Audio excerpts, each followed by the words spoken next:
गुरु प्यारी साध संगत जी, बड़े प्यार से कहिए धन्य निरंकार जी। साध संगत जी, आशा करते हैं कि आप सभी महापुरुष जहाँ भी होंगे सद्गुरु के चरणों से जुड़ करके सेवा सिमरन और सत्संग करते हुए स्वस्थ होंगे, खुश होंगे। साध संगत जी, आज के टॉपिक का नाम है कि अपने जीवन को सुखमय और शांत कैसे बनाएं। साध संगत जी, मनुष्य जन्म से ही कुछ न कुछ करता रहता है। रोना, हंसना, खाना पीना सब कुछ उसके द्वारा किए गए अपने कर्तव्य हैं। वह कर्म के बिना रह ही नहीं सकता है। सत्संगत जी, अपनी दिनचर्या के लिए, अपने जीने के लिए उसके द्वारा किया जाने वाला हर प्रयास ही कर्म है। इन्हीं कर्मों को समाज के भिन्न भिन्न संप्रदायों ने भिन्न भिन्न नाम दिए हुए हैं। कुछ नित्य कर्म माने गए, कुछ धार्मिक क्रियाएं और कुछ संचित कर्म कहे जाने लगे। परंतु यह हकीकत है कि इन सभी कर्मों के पीछे भावना केवल एक ही है कि किसी तरह से जीवन सुखमय और शांत रहे। सत्संगत जी, इन कर्मों के नकारात्मक और सकारात्मक फल देखकर इनको बुरे या अच्छे कर्मों की श्रेणी में बांट दिया गया। लोगों को सुखद भविष्य पाने के लिए शुभ कर्मों में रुचि रखने की प्रेरणा दी गई और इस प्रकार कर्मों के बारे में एक आम बहस चल पड़ी। शुभ और अशुभ के निर्णय पर वाद विवाद चल पड़ा। कर्म का फल तो अवश्य मिलता है।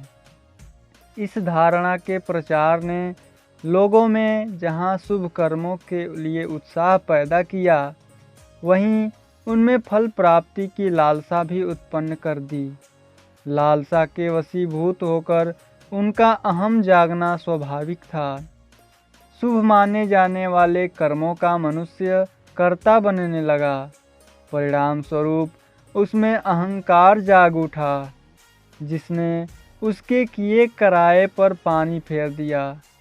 सत्संगत जी, ऐसी स्थिति को देखकर धर्म गुरुओं ने लोगों को कई प्रकार से रोकना चाहा कि फल भगवान के हाथ है। यह कहकर उन्हें निष्काम कर्म करने का उपदेश दिया। लोगों को अपनी ओर लगाए रखने के लिए कई प्रकार के कर्मों को धार्मिक क्रिया बताया, जैसे पूजा पाठ, व्रत इत्यादि। समाज सुधारकों और मानव प्रेमियों द्वारा सेवा, परोपकार, यज्ञ, हवन, दान, यात्रा इत्यादि सुझावों को भी धर्म के अंतर्गत लाकर परंपरा और संस्कृति के नाम पर लोगों को धर्म कर्मों की एक लंबी लिस्ट पकड़ा दी और इन्हें शुभ कर्मों की संज्ञा दे दी। उसी लड़ी का नाम कर्मकांड माना जाता है। हालांकि वे सभी कर्म हमारे पारिवारिक, सामाजिक और राष्ट्रीय जीवन से संबंधित है। उनका हमारे धर्म या ईश्वर से कोई संबंध नहीं है। सत्संगत जी, सोचने की बात है कि निराकार ईश्वर की कृपा प्राप्त करने या पार ब्रह्म की जानकारी प्राप्त करने का कोई भी साधन प्राकृतिक कैसे हो सकता है। गुणों में विचरने वाले प्रकृति के जड़ चेतन सूक्ष्म स्थूल पदार्थ गुणातीत परमात्मा को जानने के साधन कैसे बन सकते हैं। निर्लिप्त प्रभु का प्रकृति के पदार्थों से कैसे संबंध बनेगा। हवन, यज्ञ इत्यादि वायुमंडल की शुद्धि में तो सहायक हो सकते हैं। पाठ पूजा इत्यादि हमारी बुद्धि का शुद्धिकरण तो कर सकते हैं, परंतु मन बुद्धि से परे ईश्वर तक इनकी पहुँच कैसे हो सकती है। तीर्थ यात्रा इत्यादि प्रकृति के भूगोल और उसकी जलवायु की जानकारी तो दे सकती है, परंतु अनंत ईश्वर तक कैसे पहुँचा जा सकता है। सेवा, परोपकार, दान इत्यादि समाज के उत्थान में तो सहायक सिद्ध होते हैं, परंतु निर्गुण ईश्वर की कृपा प्राप्त करने का साधन कैसे बन सकते हैं। सत्संग जी, कहने का तात्पर्य यह है कि ये सब गुणातीत गुण परमात्मा को कैसे प्रभावित कर सकते हैं। ये सब गुण या कर्म वास्तव में पारिवारिक, सामाजिक और राष्ट्रीय हितों को सामने रख करके बनाए गए। कर्तव्य परायण रहने के लिए इन्हें करने का आदेश दिया गया। साथ संगत जी, हमें ध्यान रहे कि जड़ चेतन का संगम जीव अथवा प्राकृतिक देह धर्म का आचरण कर सकता है। इस आचरण का साधन भी बन सकता है। शरीर खलु धर्म साधनम, परंतु परमात्मा की जानकारी प्रकृति से नहीं, पुरुष से ही प्राप्त होगी, क्योंकि ब्रह्म ही ब्रह्म को जान सकता है। मनुष्य एक सामाजिक प्राणी है। समाज से जुड़े रहना इसके लिए आवश्यक ही नहीं, अनिवार्य है, क्योंकि इसका भौतिक जीवन, इसके दुख सुख सब प्रकृति के नियमाधीन हैं। इसीलिए इसे संसार में रहते हुए अपनी इच्छाओं, आवश्यकताओं की यथासंभव पूर्ति के लिए प्रकृति के नियमों का पालन करना बेहद जरूरी है। प्रकृति का विकास और पतन मानव जीवन की समृद्धि और गिरावट है। सत्संगत जी, मनुष्य के जड़ चेतन शरीर का संबंध इन जड़ चेतन तत्वों के तालमेल से जुड़ा हुआ है। इन तत्वों का फेरबदल उसके जीवन में उतार चढ़ाव लाने का मूल कारण है। इसीलिए कर्मकांड के अंतर्गत आने वाले कर्मों की लंबी लिस्ट इसे कर्तव्य परायण रहने में, भौतिक जीवन को सुखद बनाए रखने में तो सहायक सिद्ध होती है, परंतु इन्हें ब्रह्म प्राप्ति का साधन मानना मनुष्य की बड़ी भूल है। इसी भ्रम के कारण इसका जीवन अधूरा रह गया। सत्संगत जी, सर्राफ की दुकान से कपड़ा खरीदने का प्रयास जहाँ इसे निराश करेगा, वहीं मनोवांछित फल प्राप्ति में भी बाधा बनेगा। कर्मों के संबंध में एक अन्य विचाराधीन बात यह भी है कि कर्म सिद्धांत के अनुसार जब कर्म का फल अवश्य भोगना पड़ता है, तो हम अज्ञानता में हुए किसी बुरे कर्म के या जानबूझकर किए गए किसी अच्छे कर्म के फल से कैसे बच सकते हैं। कर्तापन के रहते किसी भी स्थिति में कर्म फल से बचना संभव नहीं प्रतीत होता है। सत्संगत जी, महात्माओं ने इससे बचने के लिए हमें कई मार्ग सुझाए हैं, जैसे कि निस्वार्थ कर्म, भगवान को समर्पित कर्म, अनासक्त कर्म। सत्संगत जी, हम यदि इनका विश्लेषण करें तो हमें लगेगा कि सभी तरीके हमें कर्म फल से तो वांछित नहीं करते। यह सोच केवल विषयांतर के माध्यम से हमें धैर्य बांधने में सहायक हो जाती है। यह बिल्ली देखकर कबूतर की तरह आंख बंद करने लेने वाली बात है। कर्म फल से मुक्ति दिलाने का साधन नहीं। जब कर्म फल अवश्य भोगना होगा तो फिर क्यों न हम यह सोचें कि ऐसे कर्म किए जाएं जिनका फल शुभ हो, अर्थात हम जैसा फल चाहते हैं उसके अनुरूप कर्म करें। यही कारण है कि महात्माओं ने कर्मों को दो भागों में बांटा और हमें शुभ कर्म करने का उपदेश दिया। शुभ कहलाने वाले कर्म वास्तव में उनके शुभ फल को ध्यान में रख कर के मान लिए गए, अन्यथा मात्र कर्म अपनी जगह कोई विशेष महत्व नहीं रखते हैं। कर्मों का शुभ अशुभ वर्गीकरण हमारी अपनी सोच का प्रतिफल है। यह भी स्पष्ट है कि निस्वार्थ कर्म को ही नहीं, क्योंकि निस्वार्थ कर्म तो हो ही नहीं सकता, क्योंकि कर्म के लिए कर्ता का होना अनिवार्य है और इससे स्व का भाव स्वतः ही जुड़ जाता है। फिर जब कर्म फल अवश्य भोगना है तो उसे फल भोगने के लिए हमारा होना आवश्यक भी है, जिसका परिणाम है आवागमन। इच्छाओं और लालसाओं की प्राप्ति के लिए हम जो भी कर्म करेंगे उनका फल भोगने के लिए यदि भोग योनियों में जाना पड़ेगा तो हमें जाना ही पड़ेगा। इस बंधन से मुक्त होने के लिए कुछ महात्माओं ने हमें सुझाव दिया कि तुम जो भी कार्य करो उसे भगवान के निमित्त अर्पण कर दो। इस प्रकार फल प्राप्ति का बंधन तुम्हें नहीं जकड़ेगा। परंतु ऐसा भी संभव नहीं, क्योंकि कर्ता तो तब भी रहेगा भले ही वह दूसरे के लिए कर्म करता हो। कर्तापन का आना उसके फल की इच्छा को बनाए रखेगा। यह अलग बात है कि वह फल दूसरे को देने की हमारी इच्छा हो। यह भी सच्चाई है कि इच्छा अपनी जगह कर्म है। यह इच्छा करना कि मेरे कर्म का फल भगवान को मिले, वास्तव में अहम को जन्म देने का कारण बन सकता है, और अहंकार होना कर्म बंधन से मुक्त होने में बाधा बनेगा।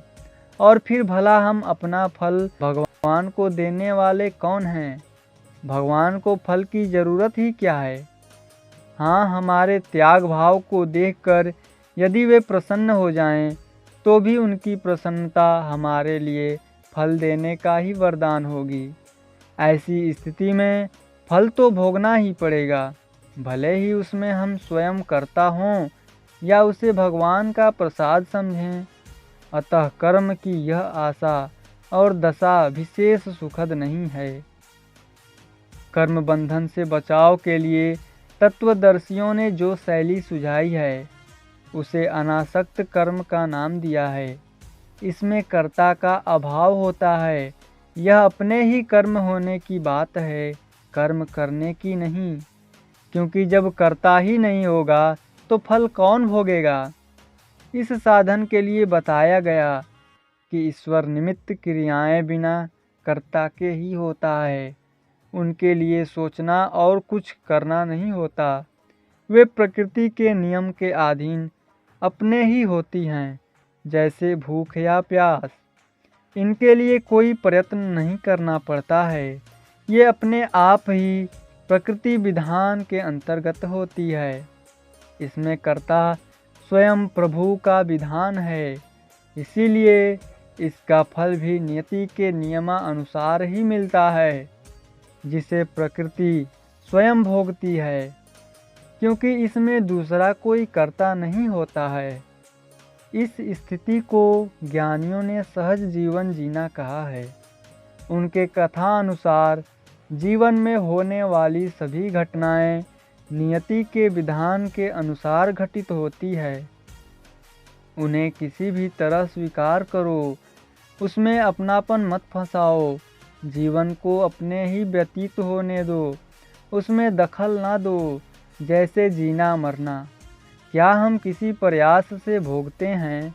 दिन रात क्या हमारे प्रयत्न से होता है? श्वास क्या हम अपनी इच्छा से लेते हैं?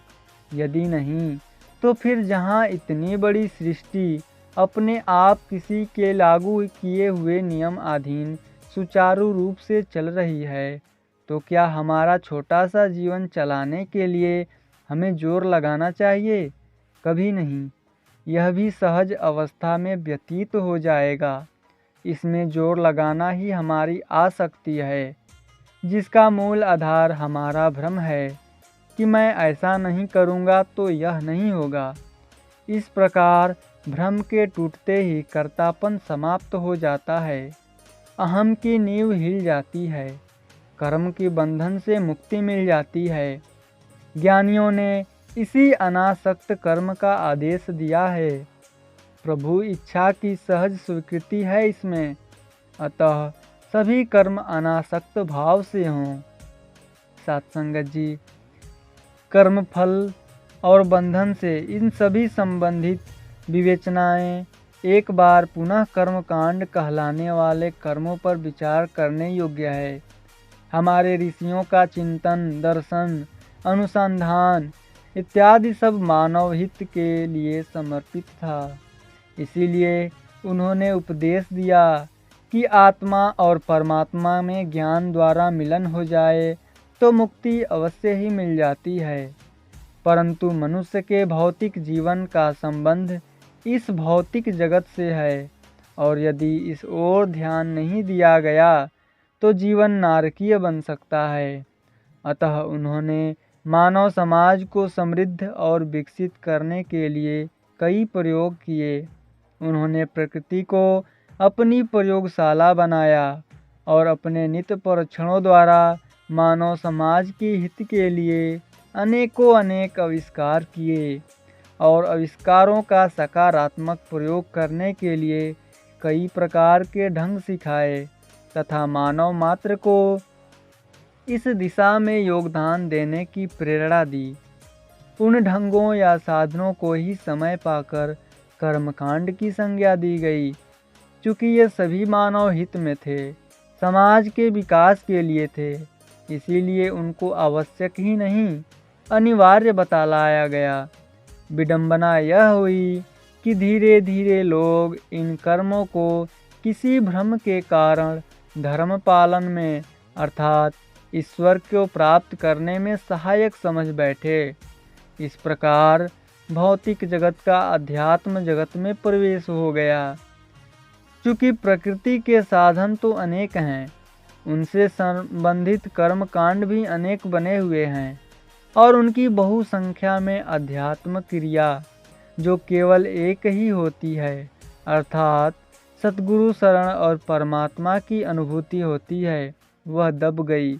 इस बहुसंख्यक कर्मों की भीड़ में मानव खो सा गया और इन कर्म कांड कहे जाने वाले कर्मों को ही मानव जीवन का लक्ष्य बना बैठा। आत्मदर्शन या परमात्मा का साक्षात्कार करना भूलकर परमात्मा के विराट रूप प्रकृति से अधिक नाता जोड़ना ही अपना ध्येय समझ बैठा है। सत्संग जी, इसमें मानव को इतना दोषी भी नहीं ठहराया जा सकता है, क्योंकि उसके 5 तत्व वाले शरीर का संबंध केवल प्रकृति से है। उसकी इच्छाओं कामनाओं का स्रोत प्रकृति है, इसलिए इससे जुड़ना स्वाभाविक है। वहाँ गलती केवल यह हो गई है कि उसने इन कर्मों को ईश्वर प्राप्ति का साधन भी मान लिया, जो किसी प्रकार सार्थक होना संभव नहीं है। कर्मकांड कहलाने वाले इन कर्मों पर थोड़ा ध्यान दें तो स्पष्ट हो जाएगा कि अध्यात्म जीवन में इनकी भले ही कोई ज़रूरत ना हो, परंतु भौतिक जीवन में इनका अपना स्थान है।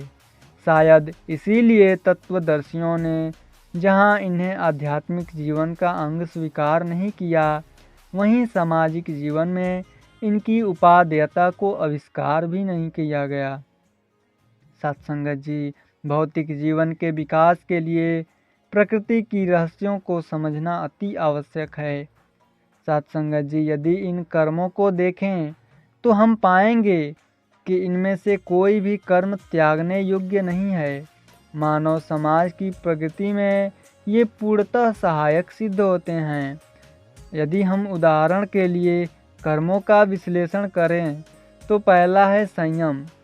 प्रकृति इतना लुभायमान है कि इसमें अति हो जाना स्वाभाविक है। अति के कारण मनुष्य के व्यवहार में जो अनेकों कामनाएं जन्म लेती हैं, उनके मोह लोभ के वश मानव अपना अनिष्ट कर बैठता है।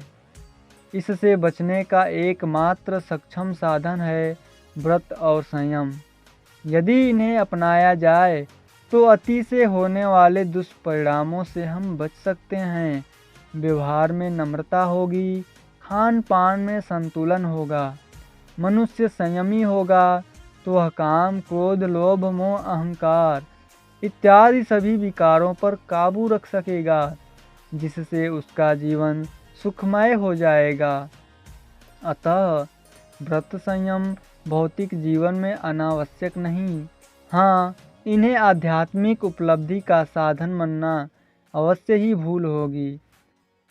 सत्संगत जी, दूसरा आता है तीर्थ यात्रा स्नान व्रत।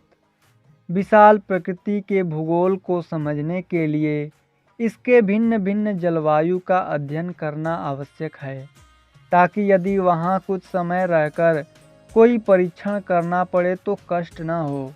इसके लिए मानव को अपने शरीर को साधना होगा। व्रत इसमें बहुत बड़ा सहायक है। यदि किसी स्थान पर खाने योग्य कुछ भी न मिले तो भी हम स्वस्थ रह सकें। वैसे भी स्वास्थ्य के लिए व्रत एक सफल औषधि है, लेकिन इसे कुछ विशेष दिनों आदि के साथ जोड़ बैठना बिल्कुल भ्रम का कारण बनता है। इसी प्रकार कहीं ठहरने के लिए वहाँ जल का निकट होना भी जरूरी है, क्योंकि जल के बिना तो जीवन ही कठिन है। इसीलिए शुद्ध और निर्मल जल वाली नदियों के किनारे बसे स्थान महत्वपूर्ण हो गए। उन्हें पाकर ऋषियों ने उन नदियों के पवित्र और शुद्ध होने की घोषणा की और वहाँ ठहरकर प्रकृति के अनुसंधान में लगे रहें। लोगों ने उन स्थानों को तीर्थ का नाम दे दिया और ऐसे स्थानों की यात्राओं को तीर्थ यात्रा कहा। नदी स्नान को शुभ माना। इन यात्राओं का संबंध वास्तव में भूगोल तथा इतिहास की जानकारी के लिए वहाँ रुककर परीक्षण इत्यादि करने के लिए तो न्याय संगत है और सामाजिक जीवन में उन्नति में सहायक भी है, लेकिन इन्हें आध्यात्मिक बोध का साधन मानना बिल्कुल भी उचित नहीं है। तीसरा आता है हवन यज्ञ। सत्संगत जी, वायुमंडल में कोई भी प्रदूषण मनुष्य की हानि का कारण हो सकता है। यह प्रदूषण कई कारणों से हो सकता है। इसीलिए वैज्ञानिकों महात्माओं ने हवन और यज्ञ की सलाह दी, जो समय पाकर लाभदायक और प्राण रक्षक होने के कारण धार्मिक कर्म बन गए।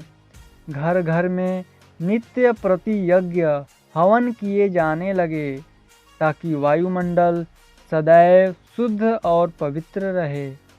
इन कर्मों को भी वातावरण में शुद्धि की दृष्टि से ही देखना बिल्कुल उचित है। यह भी धर्म के साधन का कोई उचित इसमें स्थान नहीं है। सत्संगत जी, इसी लड़ी में यदि हम प्रचलित कर्म कांडों को देखें तो वे मानव हित में महत्वपूर्ण लगेंगे। पाठ पूजा शिक्षा शास्त्री बनने के लिए सहायक हैं। सृष्टि का ज्ञान विज्ञान इनके अध्ययन द्वारा ही संभव है। इतिहास और भूगोल की जानकारी के लिए ये कर्म अति आवश्यक हैं। अतः तत्वज्ञानियों को भी इनसे कोई विरोध नहीं। विरोध है तो केवल इस धारणा से कि ये कर्म प्रभु प्राप्ति के साधन बन गए। अतः स्पष्ट है कि वे सभी कर्म जो कर्म कांड के अंतर्गत आ रहे हैं, वास्तव में भौतिक जगत की वे क्रियाएं हैं, मानव के भौतिक जीवन से संबंधित हैं। जीवन को स्वस्थ, खुशहाल और उन्नत रखने में इनका अपना महत्व है। अपने सांसारिक जीवन के कर्तव्यों की निर्विघ्न पालना में इनका योगदान है, परंतु यह बात अवश्य ध्यान देने योग्य है कि इनका आध्यात्मिक विकास में कोई योगदान नहीं है। ईश्वर प्राप्ति के लिए इन्हें कदापि साधन नहीं माना जा सकता है। सत्संगत जी, बड़े प्रेम से कहिए, धन निरंकार जी।